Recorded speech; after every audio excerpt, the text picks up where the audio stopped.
The Arabs know that they cannot destroy the Jewish state by military means. They've learnt that since 1948, when the very day that the State of Israel was declared, 5 Arab armies attacked and were themselves beaten back.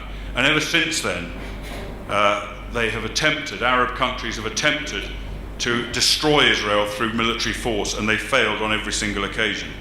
Each time they were defeated. And the failure of Israel's enemies to overcome the Jewish state has led to the adoption of a completely different strategy.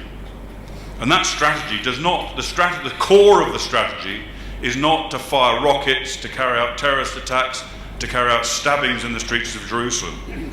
The core of the strategy is more sophisticated than that. So what they have done, they have instigated what is in practice the greatest slur campaign in the history of the world.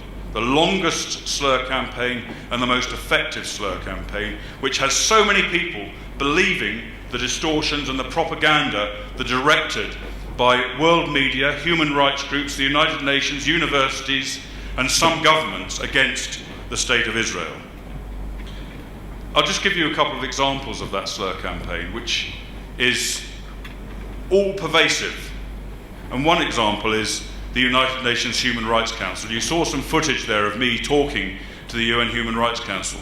The only government that's a member of that UN Human Rights Council that objected to the UN report on the Gaza conflict in 2014 was the United States government. Every other government in the world that's a member of that council either abstained or voted in favour of the report. And what did the report say? The report said that Israel was guilty of deliberately targeting and killing innocent civilians and carrying out war crimes.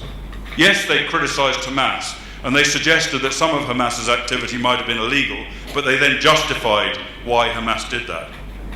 It was a gross distortion of the reality.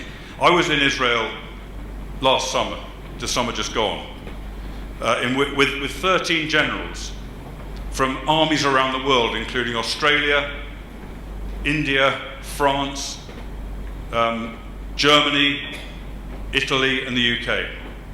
And we went to Israel and we spent a week there and we did an intensive investigation of the Gaza conflict. And all of those generals, they're all independent-minded, no links to Israel, not paid by Mossad, and they all came away with the same point of view. And that was that they knew of no army in the world that took the extent of steps and took the care that the IDF took in protecting the lives of innocent civilians. And that included their own armies. The reason I mention all that is because it just illustrates this slur campaign. How can the United Nations Human Rights Council come out with the fact that Israel has deliberately and indiscriminately killed all these women and children? And then 13 generals and the chairman of the US Joint Chiefs of Staff says something completely different. I'll tell you now. There was not a shred of military expertise in the UN Human Rights Council's investigation. There were 2 members of the investigation. Neither of them had any military expertise. I spoke to both of them and they both told me that. They both said they wished they'd had a military advisor with them. They didn't. That maybe explains to some extent the problem with that organisation and with that report.